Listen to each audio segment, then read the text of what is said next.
A paz do Senhor, igreja. Amém, amém, amém, amém, amém. Vocês estão bem, pessoal? Quem está bem aí, levanta a mão. Amém. O pastor Wellington falou para eu pregar rápido. Eu vou pregar rápido, porque a palavra é simples, tá, gente? É extremamente simples. O tema da palavra de hoje é: não desvalorize a graça. Não desvalorize a graça. E o texto inicial que nós vamos estar lendo aí está em Efésios. Então abre a sua Bíblia aí juntamente comigo. Livro de Efésios, capítulo 2, versículo 1, do 1 ao 10. Capítulo 2, versículo 1 até o 10. Amém? Amém? O tema é: não desvalorize a graça.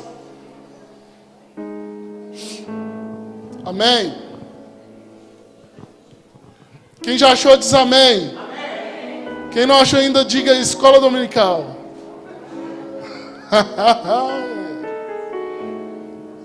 Se você vir aqui na igreja às 10 horas da manhã, todo domingo, você vai aprender a abrir a Bíblia direitinho, tá? A gente adora ensinar isso. Eu sei que todo mundo que ensina aqui gosta. Então vamos lá. Efésios capítulo 2, está escrito assim: vocês estavam mortos em suas transgressões e pecados, nos quais costumavam viver quando seguiam a presente ordem deste mundo e o príncipe do poder do ar, o espírito que agora está atuando nos que vivem na desobediência. Versículo 3: anteriormente todos nós também vivíamos entre eles, satisfazendo as vontades de nossa carne, segundo os seus desejos e pensamentos. Como os outros, éramos por natureza merecedores da ira. O que Paulo está falando? Olha, vocês viviam segundo a vontade da carne, mas nós também. Não só vocês. Quando eu digo que vocês viviam as obras da carne, eu não estou me excluindo, mas eu me incluo também. Eu digo que eu também vivia. É isso que Paulo está dizendo aqui. Versículo 4. Todavia Deus, que é rico em misericórdia, pelo grande amor com que nos amou, deu-nos vida com Cristo, quando ainda estávamos mortos em nossas transgressões. Pela graça vocês são salvos. Aleluia. Deus nos ressuscitou com Cristo e com Ele nos fez assentar nas regiões celestiais com Cristo Jesus. A gente era um monte de tranqueira pecador. Aí Jesus veio, fez o que fez. E por causa do que Jesus fez, nós assentamos junto com Ele em lugares celestiais. Isso é um motivo de alegria, amém? Amém. Vamos lá. Versículo 6 de novo. Deus nos ressuscitou com Cristo e com Ele nos fez assentar nas regiões celestiais com Cristo Jesus. Para que Jesus ele fez isso? Por que Deus fez isso? Versículo 7. Para mostrar, nas eras que hão de vir, primeiro, a incomparável riqueza de sua graça, demonstrada na sua bondade para conosco em Cristo Jesus, pois vocês são salvos pela graça. Aleluia. Por meio da fé. E isso não vem de vocês, é dom de Deus. Por que não vem de nós? Não por obras, para que ninguém se glorie. Então a salvação, a graça é um dom de Deus. Se fosse dom de homens, se fosse alguma coisa vinda de nós mesmos, nós nos gloriaríamos por isso. Eu tenho a graça, em mim a graça salvadora. Mas não, vem dele para mim, para que eu não me glorie, não me vanglorie nisso. Versículo 10. Porque nós somos criação de Deus, realizada em Cristo Jesus, para fazermos boas obras, as quais Deus preparou antes para nós, para que nós possamos praticá-las. Então, antes de nos salvar, Deus já tinha preparado para nós uma obra, quando nós já no momento que nós chegamos à salvação, já havia para nós uma obra preparada por Cristo Jesus. Amém? Feche seus olhos, vamos fazer rapidinho uma oração. Senhor meu Deus, meu Pai, aqui está a sua palavra. A sua palavra é tudo que nós temos, Pai. Se não fosse a sua palavra chegar aos dias de hoje, nós não teríamos nada, nós não seríamos nada, nem estaríamos reunidos como igreja nesse lugar. Então eu oro, Pai, para que a porta da palavra esteja aberta a nós, e que nós possamos hoje compreender a largueza, a profundidade, a altura da sua graça, do bem que o Senhor fez por nós, Pai.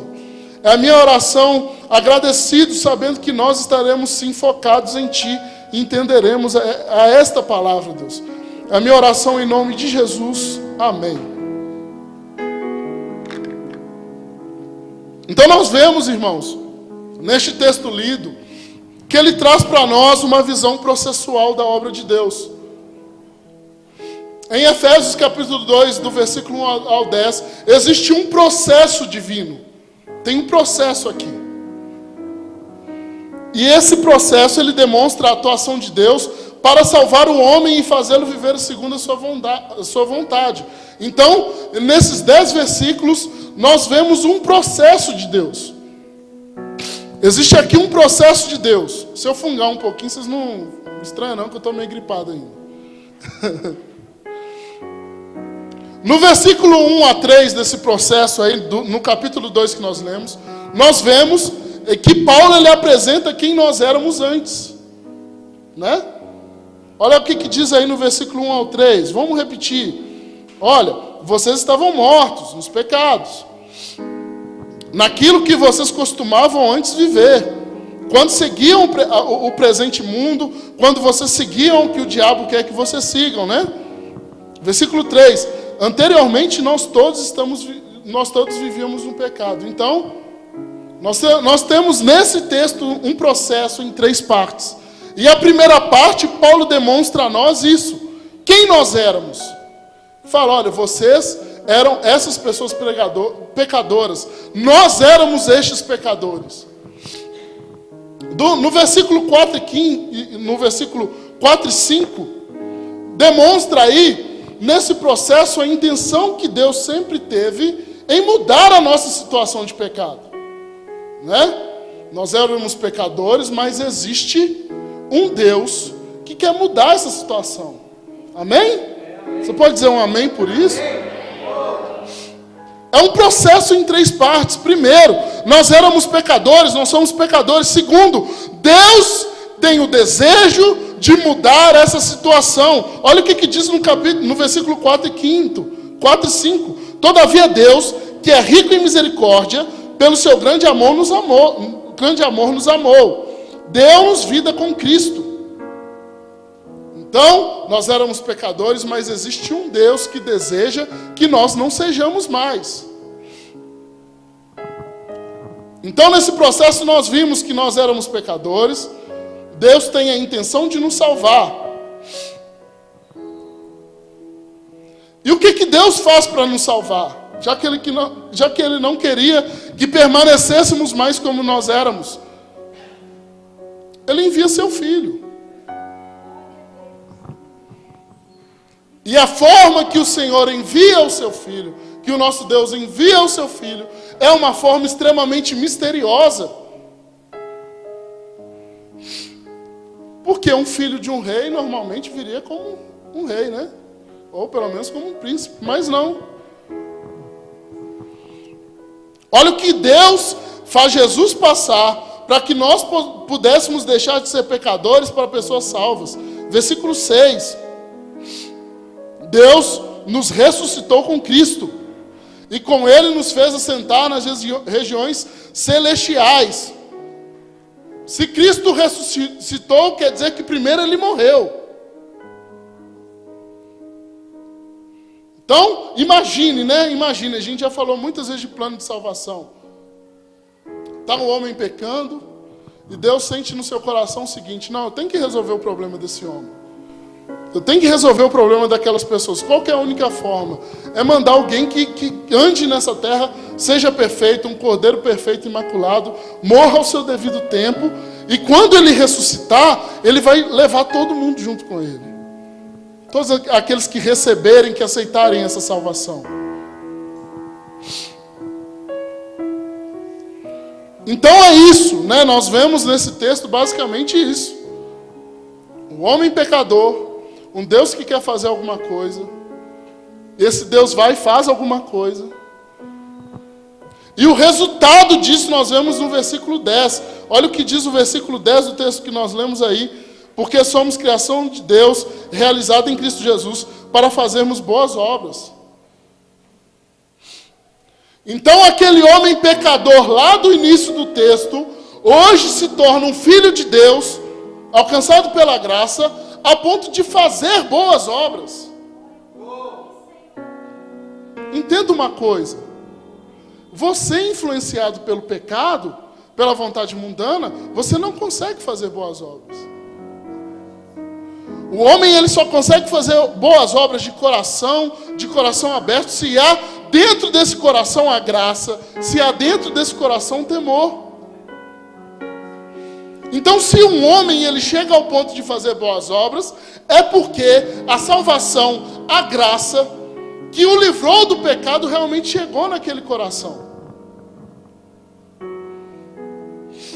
Mas eu quero primeiro dar uma notícia para você. Talvez você nunca tenha ouvido isso. Ninguém nunca tenha falado isso com você. Nós temos o hábito de pensar que a salvação é o fim da linha, é o fim do caminho. Tá bom, eu entendi que eu era um pecador, que Deus quis me salvar, que mandou o seu filho, eu decidi por Jesus, acabou aí. Não, irmão. A graça de Deus, ela não é simplesmente e somente manifestada quando nós somos salvos. Não é a única manifestação da graça. Deus te tirar do pecado e te trazer a salvação, a um convívio com Ele, não é o bastante. O que, Diego? Sim, querido. Por que eu estou pregando isso para vocês hoje? Porque tem muita gente que acha que no dia que levantou a mão e decidiu por Jesus, acabou. Né? Aí nós vivemos hoje uma realidade onde existe uma graça descompromissada sendo pregada. Onde muitos pregadores, muitos pastores dizem às suas ovelhas: olha, aceita Jesus, é só isso que precisa. Acaba aí. Você aceitou Jesus, acabou. Está resolvido. Você não tem que fazer mais nada. Agora você vive do jeito que você quiser, anda do jeito que você quiser, parou aí. E eu quero provar hoje na palavra que não termina aí. O versículo 10 diz: porque nós somos criação de Deus, realizada em Cristo Jesus para fazermos boas obras, as quais Deus preparou antes para nós praticarmos. Então, depois de ser salvo, existem coisas a serem praticadas. Beleza, eu fui salvo. Qual que é o próximo passo? Existem boas obras, existem coisas que o Senhor Jesus preparou para nós, para que nós praticássemos. E qual que é o problema da igreja hoje? E eu acredito que também seja um problema da nossa igreja. Nós estamos indo apenas até o ponto da salvação. Tem gente que levanta a mão, é salvo, e acha que o caminho com Cristo acaba ali, se resolve ali. A única pessoa que teve o seu problema resolvido de forma instantânea, eu acredito que foi aquele ladrão da cruz. Porque ele foi lá, aceitou Jesus e puf, morreu. Acabou, está resolvido. Ou talvez um parente seu que aceitou Jesus no leito de morte, né? Porque às vezes acontece, né? Tem uma pessoa doente ali, aí alguém vai lá, ora pelaquela pessoa, ela aceita Jesus naquele momento e puf, morreu. Agora eu e você não. Nós temos que fazer um trabalho de manutenção da nossa salvação. Manutenção. Nós já fomos salvos, mas Deus, Cristo deixou coisas para que nós praticássemos. Entenda hoje que a salvação não é o fim da linha. Quem puder aí, abre comigo em 1 Pedro.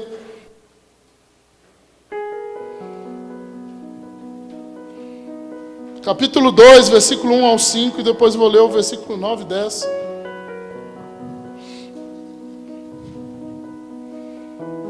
Eu vou ler para que esteja fundamentado isso que eu estou falando, tá, gente? Porque, como eu disse a vocês, tem muita gente que acha que levantou a mão, aceitou Jesus, acabou. Eu posso viver 50 anos do jeito que eu quiser. E não é bem assim.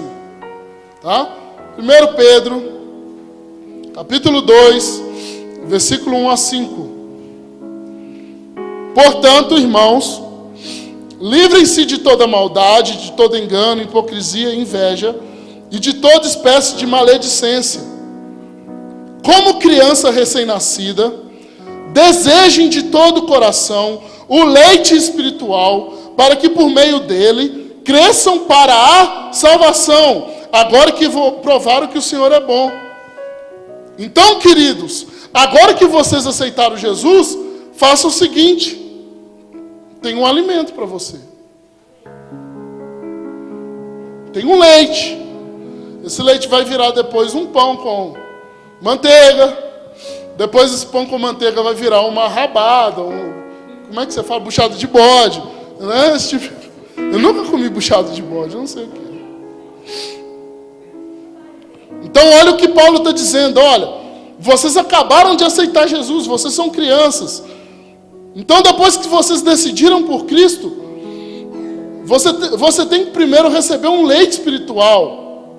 Para quê? Esse leite espiritual, ele serve para quê? Para que vocês cresçam na salvação. Versículo 3. Agora que vocês provaram que o Senhor é bom. Toda pessoa que decide por Jesus, que acessa a salvação, ela entende, ela aprende o quê? Que o Senhor é bom. Né? Versículo 4. À medida que vocês se aproximarem dele, de Jesus, que é a nossa pedra viva, rejeitada por homens, mas escolhida por Deus e preciosa para ele. Olha só, à medida que vocês se aproximarem dele, versículo 5 agora, vocês também estão sendo utilizados como pedra viva para a edificação de uma casa espiritual. Para quê? Para que vocês sejam um sacerdócio santo, oferecendo sempre sacrifícios espirituais aceitáveis a Deus por meio de Jesus Cristo. Então isso fundamenta o que eu acabei de dizer. Que depois que nós somos salvos, existe sim outras coisas a serem acessadas.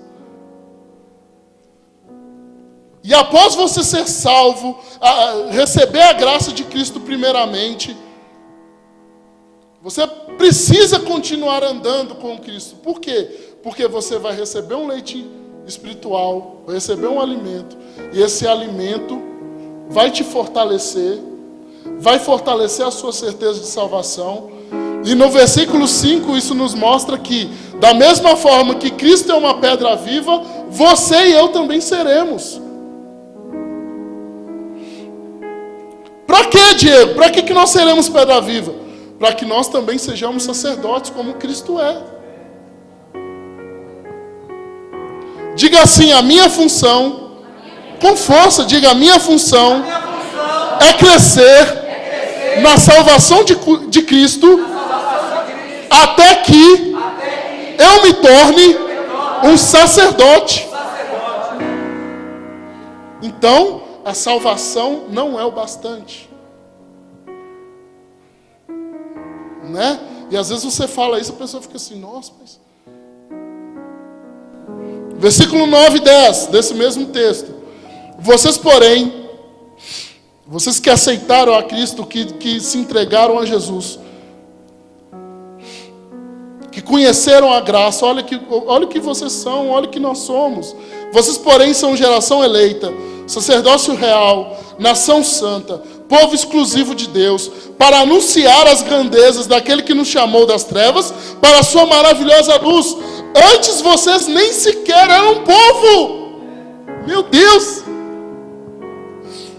Antes nós não éramos nem povo. Nem povo. Quem aceitou Jesus depois de viver uma vida ímpia por um tempo e foi lá e aceitou Jesus? Pode levantar a mão?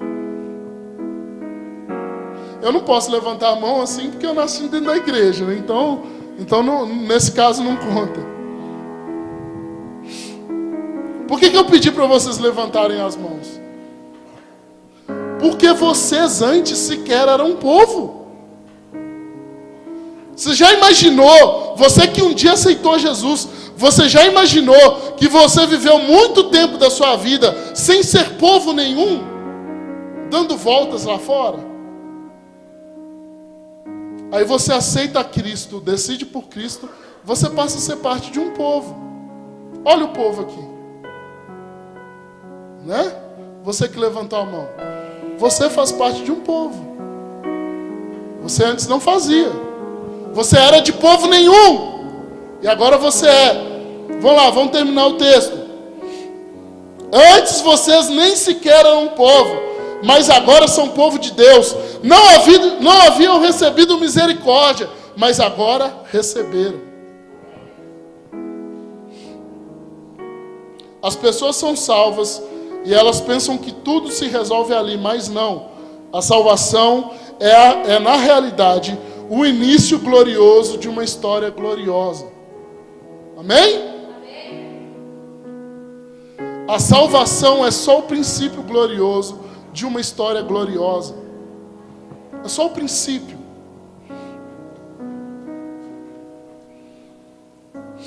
O fato de sermos salvos já demonstra o quanto Deus nos agraciou, né? Como Pedro disse aqui, no versículo que nós lemos aqui, que o Senhor é bom. No versículo 3 ele fala, olha, vocês provaram que o Senhor é bom.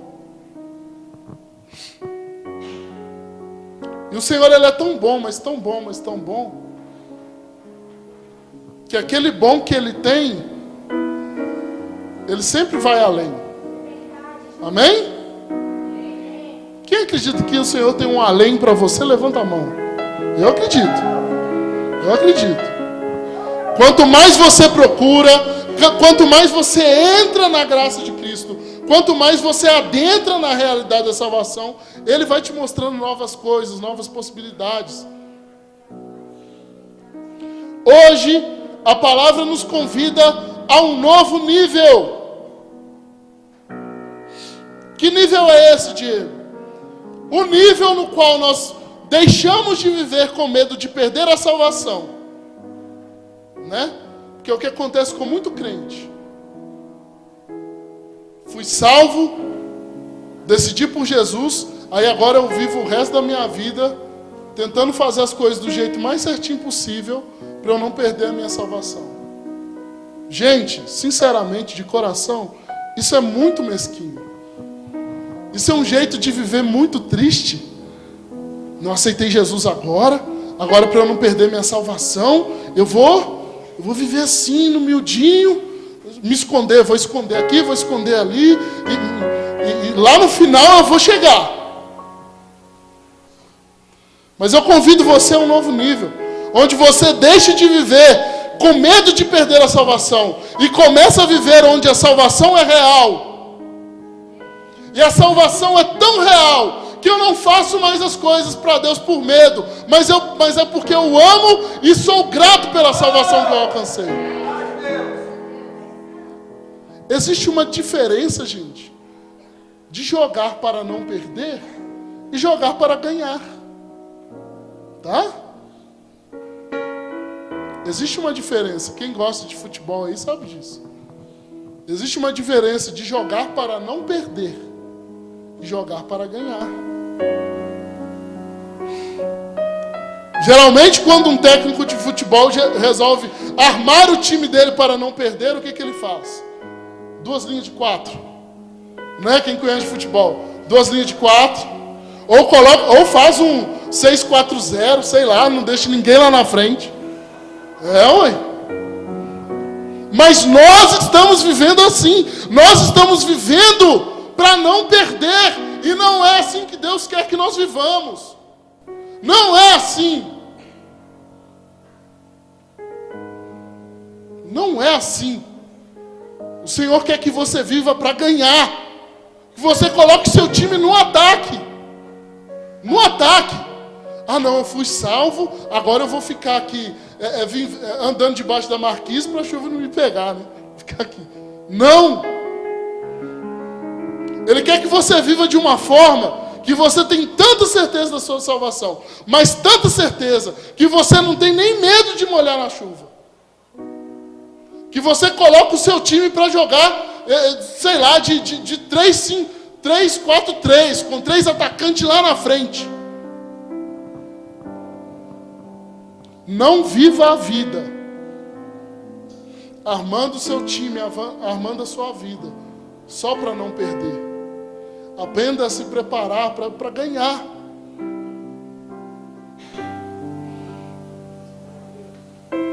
Então entendam isso, olha, entendam esse novo nível que o Senhor quer para nós, essa novidade de vida. Onde eu deixo de pensar, eu fui salvo, agora eu vou viver de um jeito que eu vou viver aqui certinho, aqui andando humildinho, que lá no final, na hora que a porta do céu entrar, eu vou, né, dar um pulinho. Não. Joga para ganhar, meu querido. Joga para ganhar. Jogue para ganhar.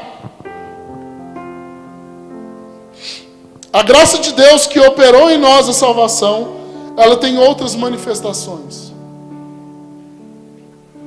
Quem puder abrir comigo, vamos lá em Tito, capítulo 2, versículo 11 e 12.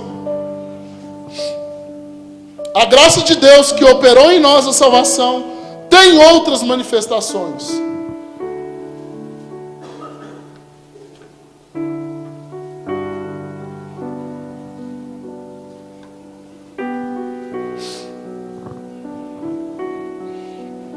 Olha o que está escrito. Porque a graça de Deus se manifestou salvadora a todos os homens. Então a primeira manifestação da graça de Deus, ela se manifestou de forma salvadora. Mas tem mais. Ela nos ensina a renunciar à impiedade e às paixões mundanas e a viver de maneira sensata, justa, piedosa neste tempo presente. Então a graça ela não se manifesta apenas de forma salvadora, mas a graça também é professora, educadora, adestradora. Você que acha, não, a graça é só para me salvar, não. A graça de Jesus está aí operando para que você seja ensinado, corrigido, adestrado, direcionado, consolado, cheio de unção. A graça ela serve para todas essas coisas. Não é correto pensar que vivemos a graça quando anulamos todas as outras coisas que vêm junto com a salvação. Não é correto pensar que nós vivemos debaixo da graça, onde a gente só pensa que essa graça veio para a salvação. Se você acha que a graça de Deus veio apenas para a salvação, você ainda não está vivendo a graça verdadeira. Como eu disse para vocês, a graça de Deus, ela opera também outras coisas além da salvação. Ensino, adestramento, correção, consolação. O Salvador também deseja ser Senhor de nossas vidas. Até agora nós falamos de salvação. Diga assim, o meu Senhor. Diga com força, o meu Senhor. Na verdade é o contrário, desculpa. Diga assim, o meu Salvador, também quer ser o meu Senhor. Tem gente que só quer Jesus como Salvador. Sabe aquele Jesus bonitinho das músicas? Né? Ele me ama. Sabe esse Jesus? Esse daí é uma figura de Cristo de salvação. Mas existe uma figura de Cristo de senhorio.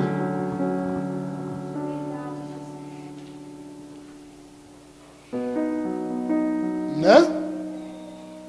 A gente gosta de apegar aquele Cristo que só me abraça quando eu estou com dificuldade, e chora comigo, e me joga para cima, né? E rola comigo na grama. Essa figuração de Cristo, essa demonstração de Cristo, é a demonstração salvadora. Mas existe também em Cristo uma demonstração de senhorio. Porque Jesus também é Deus. E Deus é o que a não ser Senhor? Me diga, né? Senhor dos exércitos, Senhor de Israel, Deus Altíssimo. Então, o nosso Senhor Jesus Cristo, Ele deseja ser o nosso Senhor também. Não apenas o Salvador carismático, mas aquele Senhor rígido que manda na sua vida. Jesus é rígido? É, ué. A Bíblia não diz que Deus é Deus zeloso e tem ciúme de nós? Isso é alguma coisa, é menos que rigidez? Não. Deus é Deus zeloso, cuidadoso. Muito obrigado mesmo. O Salvador também deseja ser Senhor. E ser senhoreado por Cristo é um desafio, porque ninguém quer ser senhoreado hoje mais por ninguém. Todo mundo quer ser independente. E se você acha que você deve ser livre do senhorio de Cristo, você ainda não entendeu a graça e nem a salvação. Porque muitos são chamados, poucos escolhidos. Muita gente é chamada para a salvação, mas são poucos que aceitam ser geridos por Jesus. São poucos. E estes poucos são os escolhidos. Mas Diego, em que Jesus vai senhorear a minha vida? Sabe em que Ele vai senhorear? Tudo que você deixar. Estou à porta e bato. Porque Ele é educado, mas se você abrir a porta, o dia que você dá a sala, Ele vai entrar na sala. O dia que você dá o banheiro, Ele vai entrar no banheiro. O dia que você dá a cozinha, Ele vai entrar na cozinha. O dia que você entrar no quarto, Ele vai entrar no quarto, na despensa, e por aí vai. Muito obrigado, Senhor, porque o Senhor, além de nos salvar, desejou também mandar em nós.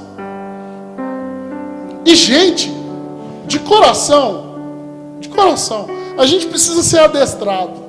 Sabe um cachorro? Porque muitas vezes eu e você, nós agimos como cachorrinhos teimosos. Não, Jesus me salvou, mas isso daqui eu não abro mão. Isso daqui eu não abro mão. Isso daqui eu não abro mão. Quando a gente faz isso, a gente está tornando a graça de Deus inválida. Não, eu até sou salvo, sabe? Mas Jesus me mandou parar de beber, mas parar de beber eu não vou. Ele não é seu Senhor ainda, se você faz isso. Eu sou salvo, mas Deus está me pedindo para entrar em determinado ministério, ajudar as crianças. Eu sou salvo, mas o Senhor está me pedindo para participar daquela rede de jovens. Mas eu não vou participar não, porque eu sou livre. Eu sou livre. Você não conheceu Jesus ainda, porque Ele não quer só te salvar, Ele quer mandar na sua vida. Mandar no seu tempo. Mandar na vida é a mesma coisa que mandar no tempo. Quando você dá a vida para Deus, vida é tempo. Sabe aquela hora de hobby que talvez você teria? Sabe? Você vai passar ensaiando. Sabe aquele tempo de descanso que talvez você teria? Você vai passar evangelizando. Ué. Mas vamos lá, voltando ao texto. Qual é o significado de graça? Favor, e merecido. Diga assim, graça. Diga com força, graça, favor e merecido. A graça é um dom de Deus. E a graça é um dom de Deus que Deus oferece aos homens. É um dom de Deus que só Deus tem. E Ele vai, pega uma coisa que só Ele tem e fala assim, olha, você que quiser, toma minha graça. Está aí. Primeiramente ela vai ser manifestada com salvação. Mas não é só isso. Se nós aceitarmos hoje o senhorio de Deus, através da graça, o que Ele tem para oferecer. Saiba que Deus, Ele sempre tem alguma coisa para oferecer. Sempre. Eu sou galardoador daqueles que me buscam.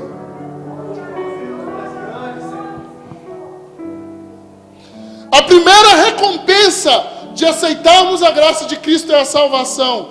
Mas aqui, para terminar essa palavra, eu vou citar para vocês outras manifestações da graça, para além da salvação. Então, como eu disse para vocês, o primeiro benefício da graça é a salvação da alma.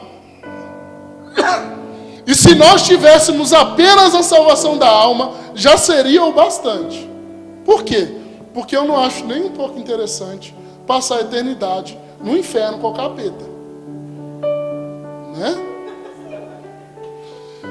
Então, só da minha alma ser salva, eu já deveria ser grato para toda a eternidade. Né? Porque não vai ter graça nenhuma aquele inferno ali. Nenhuma.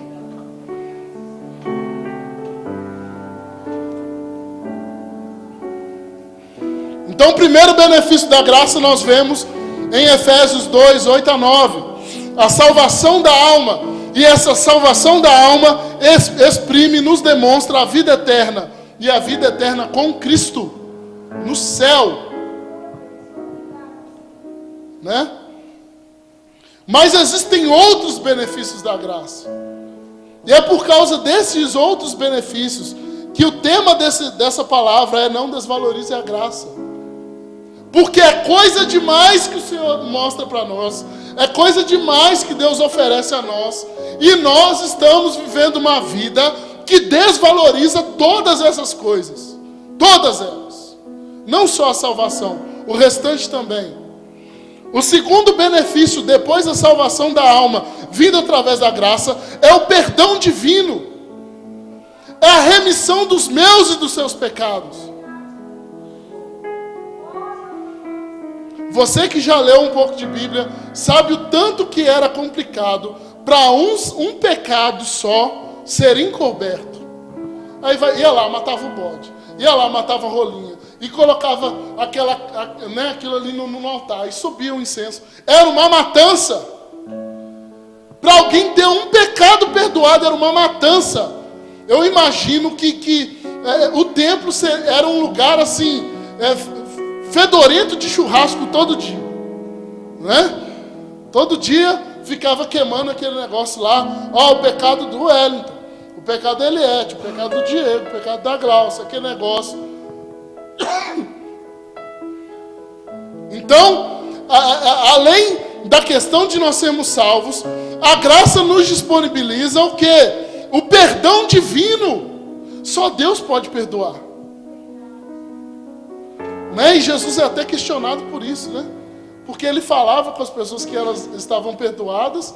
E o que os fariseus diziam? Mas o que esse cara pensa que ele é? Porque é só Deus que pode perdoar o pecado.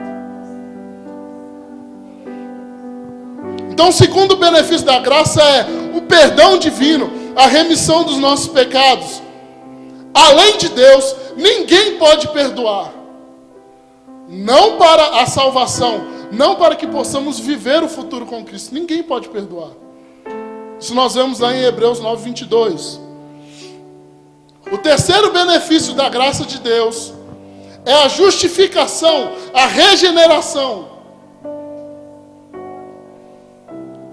Se você acredita que a graça de Cristo te alcançou, você não precisa se justificar mais. Ah, eu menti por causa disso. Eu roubei por causa daquilo. Quantas pessoas que chegam até nós e falam assim: ah não, mas antes você era isso, e hoje é um homem de Deus, como que pode isso? Né? Aí a pessoa vira e fala assim, começa a justificar: não, é porque eu aceitei Jesus, não sei o quê. Olha, você não precisa se justificar para ninguém mais. Você não precisa se justificar para ninguém mais. É desnecessário. Por quê? Porque a salvação vinda pela graça, a graça de Jesus te justificou. Sabe aquela desculpa que você acha que tem que dar toda vez que você peca? Desnecessário, porque você está justificado. Eu aprendi isso por quê? Porque eu sempre fui o tipo de pessoa de me justificar, né? Quem me conhece sabe disso. Eu sempre tenho uma resposta. É da minha natureza. Mas o Senhor tem me ensinado isso. Olha, Diego, você não precisa ficar se justificando. Não, isso aconteceu, gente, por causa daquilo. O que diremos, pois, diante dessas coisas? Se Deus é por nós, quem haverá de ser contra nós? Ele te justificou. Ele te justificou. A graça traz regeneração. Nós voltamos a ser aquele ser humano que agrada a Deus, tal qual nós devíamos ser desde quando nós nascemos. Isso é regeneração. Sabe, aquele desejo que Deus tem em comungar com o homem, através da graça você consegue. Por quê? Porque você é regenerado, você é trazido de volta à presença de Deus, ao convívio com o Senhor. E isso vem através da graça. A graça nos traz também o acesso ao fruto do Espírito.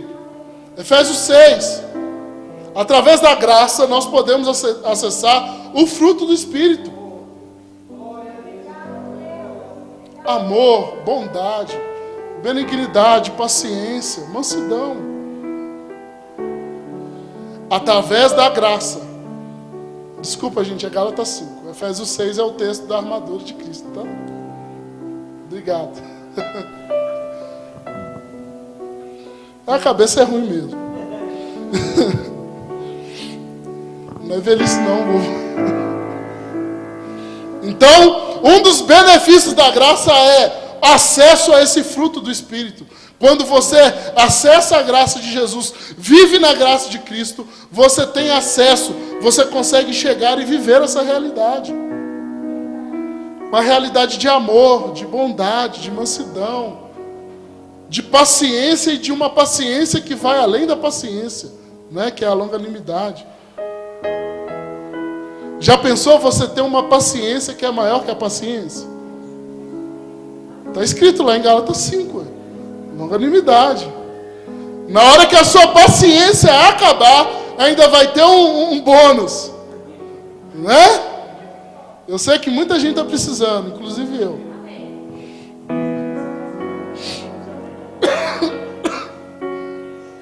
Paciência e um pouquinho mais. Além de você ter acesso à bondade, você tem acesso à benignidade, que é uma bondade, mais bondade ainda. Uma bondade maior. Então este é o fruto do Espírito. E o fruto do Espírito ele é conquistado por aqueles que vivem debaixo da graça de Cristo. Debaixo do senhorio de Cristo. E como também não falar do próprio Espírito, né? A graça nos dá o direito de comungar e ter comunhão com o Espírito de Deus. Porque Jesus foi. E se nós tivéssemos ficado aqui sozinhos, nós não aguentaríamos. Mas o que ele diz? Olha, eu vou, porque eu tenho que ir. Estou indo preparar lugar. Mas quando eu for, eu vou mandar para vocês alguém. E essa pessoa que eu mandar vai consolar vocês. Vai consolar vocês, vai direcionar o caminho. E falando do Espírito, eu vou ao próximo benefício da graça, que é a manifestação dos dons e da unção. É a graça que nos traz isso. É a graça através da obra de Cristo que nos traz os dons. Discernimento de espírito, conhecimento, o dom de línguas estranhas, de interpretação de línguas. Se Jesus não tivesse derramado sobre nós a sua graça, nós não teríamos acesso a essas coisas.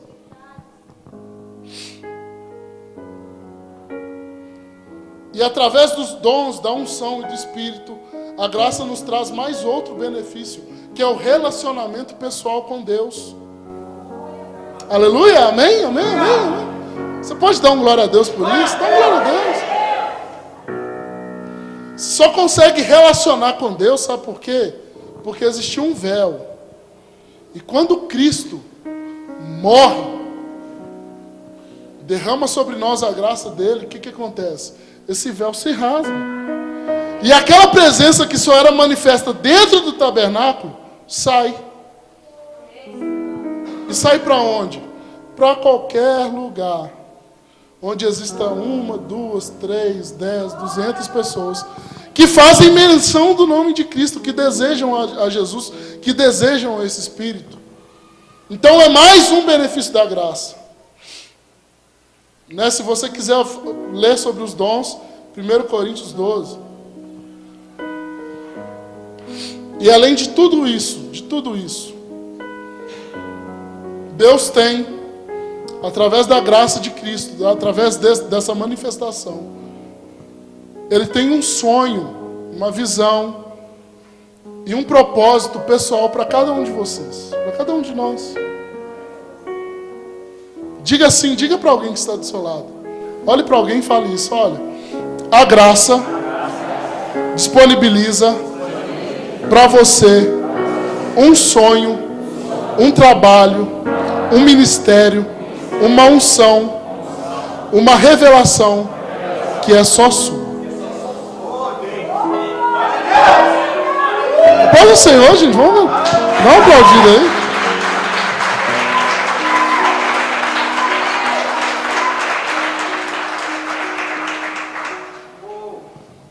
É porque é assim, sabe? Tem gente que manifesta coisas que você vira e fala assim, ai, mas isso eu nunca tinha visto. Né?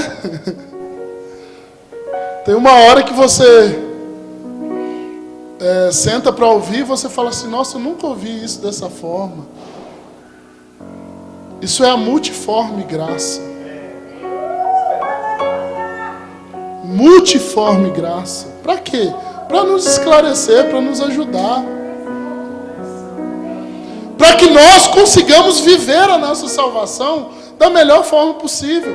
Como eu disse para vocês, não como pessoas que estão jogando apenas para não perder, mas como pessoas que jogam para ganhar o jogo.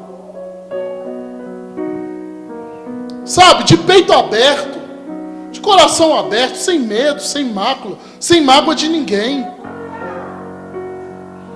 Vivendo verdade, sem falsidade. Falando a verdade para as pessoas e ouvindo das pessoas a verdade. Como eu disse para vocês, é um novo nível,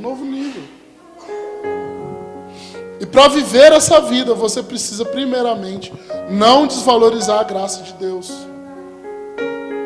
Se você conhece alguém que está desvalorizando, ensine essa pessoa. Aconselhe. Não deixe que os seus irmãos na fé morram por falta de conhecimento disso. Não permita. Nem que a pessoa fique com raiva de você, mas não permita.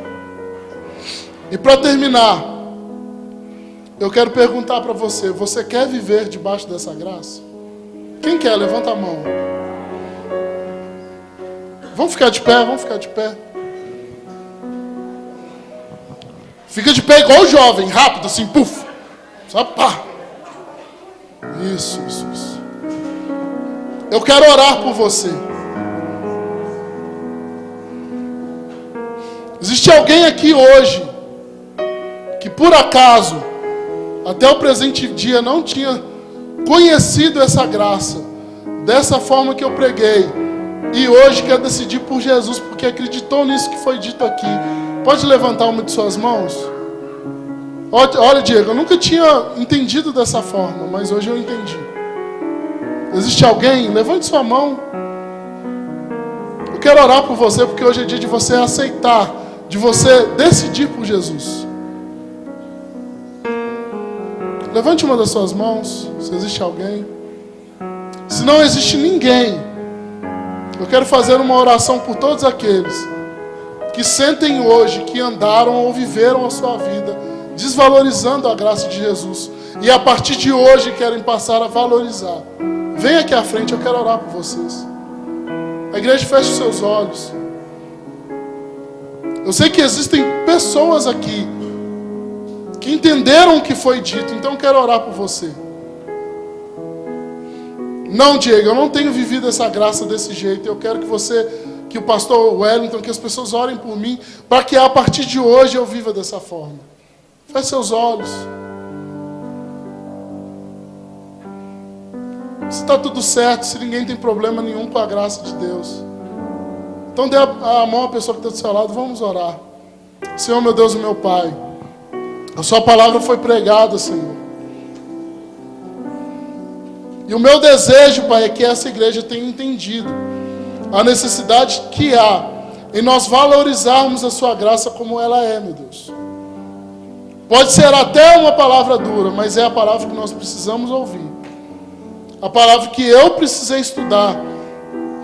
E é a palavra que andou no meu coração há mais de 4 meses, Senhor. Então eu oro por sua igreja, Deus, para que essa igreja seja uma igreja de verdadeiros convertidos, Deus. De pessoas que não acham que a graça do Senhor é apenas para salvá-las, e depois de salvas que elas vivam da forma que quiserem, não. Que essa igreja aceite o seu senhorio, meu Pai. Que os membros dessa casa aceitem o seu senhorio, meu Deus. Que eu possa aceitar, que os pastores aceitem, os membros, os líderes, que todos nós possamos aceitar a sua graça. E quando nós decidimos por ela, Deus, que o seu reino venha sobre nós e que vivamos a manifestação da sua graça, Pai. Com salvação nesse lugar, com os dons sendo manifestos, Deus, e com a sua vontade sendo mostrada a cada um de nós, Deus. Desde as crianças até os idosos desse lugar, meu Deus. Abre os nossos olhos para ver, Pai, onde nós temos falhado. E muda os nossos corações para que entendamos, Pai, que as nossas falhas precisam ser perdoadas pelo Senhor, Pai. Que nós precisamos ter sinceridade contigo, meu Deus. Que não seja por minha causa que a sua graça é desvalorizada, Deus. Que não seja por causa dessa igreja que sua graça é desvalorizada. É a minha oração agradecido, Pai, por poder ter pregado essa palavra e por poder ter tido essas pessoas aqui ouvindo, Deus. Em nome de Jesus, que Satanás, que o nosso inimigo não tire de nós essa semente, Deus, mas que ela floresça e dê o fruto correto, Deus, ao seu devido tempo. É a minha oração em nome de Jesus. Amém. Você pode aplaudir ao Senhor Jesus? Pode aplaudir ao Senhor.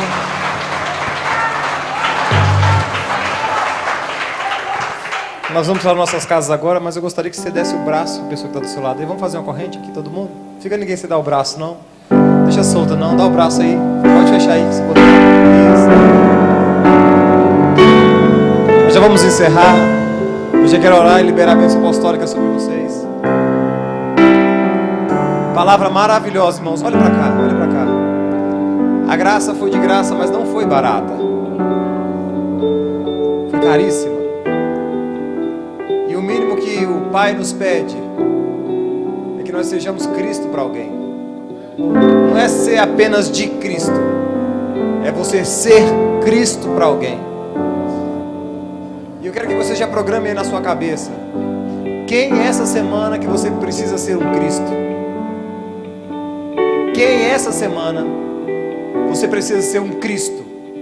Para sua mãe, para o seu pai, para o seu patrão, para o seu colega na escola, para o seu cliente. Quem essa semana você precisa ser um Cristo?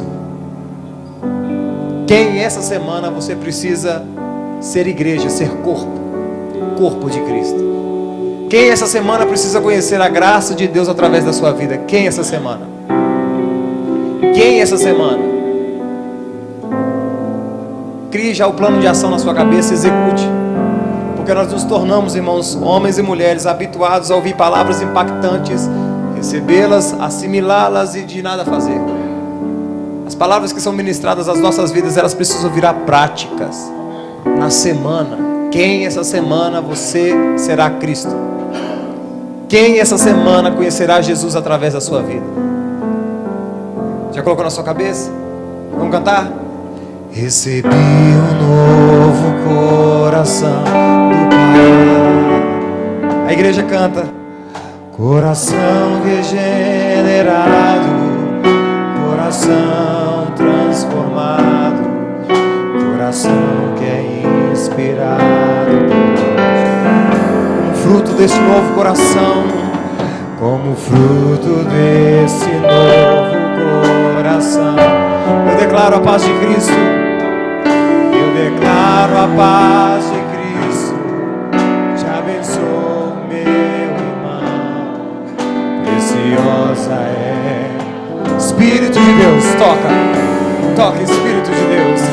Somos corpo e assim bem ajustados, totalmente ligados, unidos, vivendo em amor, uma família, sem qualquer falsidade, vivendo a verdade, expressando a glória do Senhor, uma família, vivendo compromisso no grande amor. Diga pra ele assim, ó: eu preciso de ti, querido irmão, precioso és para mim, querido. Agora olha pro seu irmão e fala assim: o que você vai precisar de mim essa semana? Vai, fala pra ele, você vai precisar de quê de mim essa semana? Fala assim: é dinheiro? Fala aí: é mão de obra? É lavar um prato? É lavar um carro? É uma carona? O que você precisa de mim? Porque eu e você somos um só. Fala assim: somos um só. Fala assim: é nós. Fala com ele: é nós. Não sou eu sozinho não. Diga: não sou eu sozinho não. Diga: é nós. Tamo junto e misturado. Diga: e misturado. E é um corpo só. Irmãos, vamos tornar isso prática. Quem você pode ser Cristo essa semana? Quem você pode levar a graça de Deus essa semana? Porque senão vocês vão virar católicos evangélicos que vêm para pagar a conta. Isso é besteira. Muitas vezes nós só mudamos de religião, mas a chave da prática não aconteceu ainda na nossa mente. Irmãos, tem que ser prática. O evangelho é vivido e tem que viver nessa semana. Você assimilou a palavra, como é que você vai praticar essa semana? Para quem Deus te usará essa semana? Quem você servirá essa semana? Quem você alcançará essa semana? Quem você doará essa semana? Talvez você só venha domingo que vem, mas até domingo que vem Deus já te usou muito. Posso ouvir amém? Agora solta o seu irmão assim, estenda suas mãos. Tomara que Deus te abençoe, que alargue as vossas fronteiras, que a mão do Senhor esteja sobre vós e vos livre do mal, e que a paz de Deus, que excede todo entendimento, guarde a vossa mente e o vosso coração em Cristo Jesus. Porque a vitória é de quem? Pelo sangue. Aquele último abraço no seu irmão, que Deus te abençoe.